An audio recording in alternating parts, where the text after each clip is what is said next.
FIR दर्ज नहीं हो रहा है, उसके पीछे परमवीर है।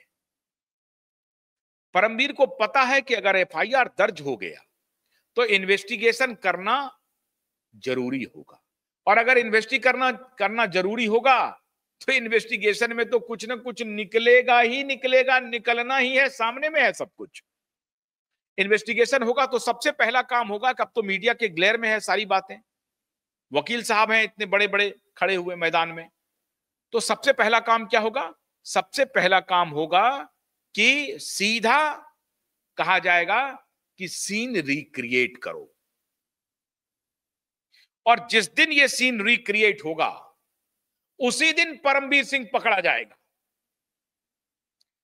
जो वीडियो, ऑडियो और जो फोटोग्राफ हैं, उसकी साक्ष्य को अगर थोड़ा देर के लिए अभी अलग कर देते, वो साक्ष्य तो ऐसे हैं जिसको परमवीर सिंह, क्या दुनिया की कोई शक्ति नहीं काट सकती।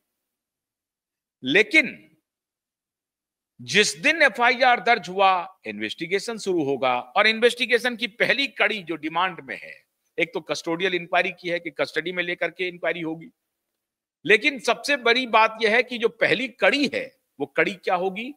कड़ी होगी सीन रिक्रिएशन का।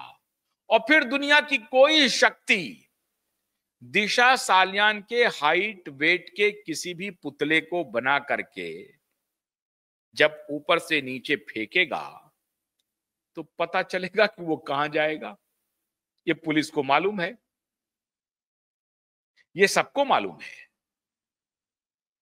तो इनको मालूम है कि अगर एफआईआर रजिस्टर हो गया तो ये केस खुल गया, और खुल गया तो ये केस क्लोज भी होगा, और जब क्लोज होगा तो पहली गाज ठाकरे पर तो बाद में गिरेगी, पहली गाज उन पुलिस वालों पर गिरेगी जिन्होंने क्लीन चिट दिया है,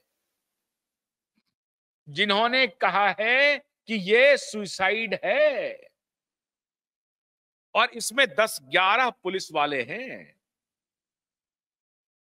वो एक पहला इंस्पेक्टर कह रहा था कि हमें फोन आया शताब्दी हॉस्पिटल से, एसीपी उस वक्त कह रहा था कि हम लोगों ने पंचनामा स्पॉट पे कराया है, और वहां पर उनके माता पिता पहुंच गए थे। मतलब दिशा के बॉडी को उठाने के पहले पंचनामा कराने के लिए पुलिस वहां पहुंच चुकी है, ये एसीपी कह रहा है, ऑन रिकॉर्ड है। और दिशा के माता पिता कह रहे हैं कि नहीं, मैं तो उस स्पॉट पे दूसरे दिन गया, मुझे तो शताब्दी हॉस्पिटल से कॉल आया, मैं सीधा हॉस्पिटल पहुंचा 4 बजे के आसपास, 3 बजे के आसपास में हॉस्पिटल पहुंचा था। 4 बजे के आसपास मुझे कंफर्म किया गया कि मेरी बेटी नहीं रही। उस वक्त तक तो मुझे यह भी पता नहीं था कि हुआ क्या है, इलाज हो रहा है, ये हो रहा है, वो हो रहा है।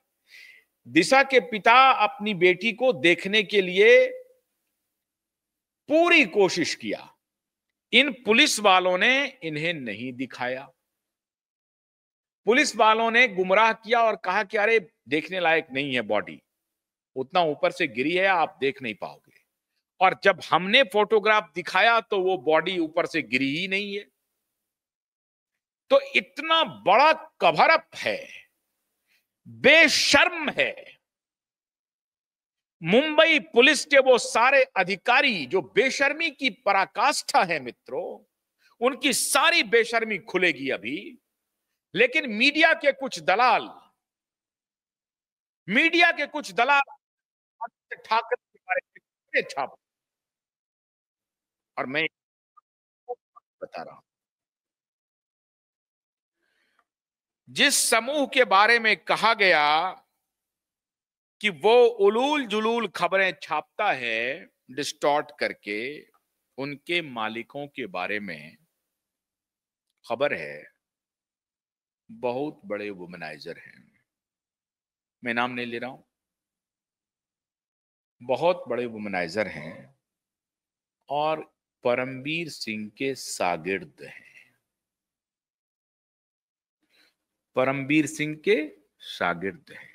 इनका नेट देखिए, आमिर खान हो, सलमान खान हो, शाहरुख खान हो, बड़े मंत्री हों, बड़े बिजनेसमैन हों, मीडिया वाले हों, सबके साथ इनका रिश्ता बड़ा अच्छा रहा है।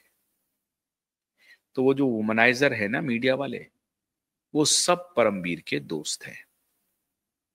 कौन है नहीं है मैं नाम नहीं लूंगा। मीडिया का हर बच्चा बच्चा जानता है कि किस मीडिया समूह का मालिक वुमनाइजर है। मैं बताने की आवश्यकता नहीं समझता हूं। मीडिया के सब लोग जानते हैं कि वो कौन है, किस तरह से काम करते हैं, किस तरह से उनकी कार्यशैली है, और इसीलिए वो परमवीर को प्रोटेक्ट कर रहे हैं। कुछ दलाल ऐसे हैं जो परमवीर के समर्थन में खड़े हैं क्योंकि उनकी रोजी रोटी परमवीर से चल रही है और परमवीर के कुनवे से चल रही है। तो जब परमवीर को यह मालूम है कि एफआईआर किसी भी सूरत में रजिस्टर नहीं होना है, अगर फ्रेश एफआईआर रजिस्टर हो गया तो समझ लो ये केस खुल गया, और अगर ये केस खुल गया तो केस बिल्कुल क्लोज होगा, और क्लोज होगा तो पहली गाज उन पुलिस वालों पर पड़ेगी, गिरेगी, जिन्होंने फर्जी पोस्टमार्टम रिपोर्ट बनवाया, जिन्होंने कहानी बनाई,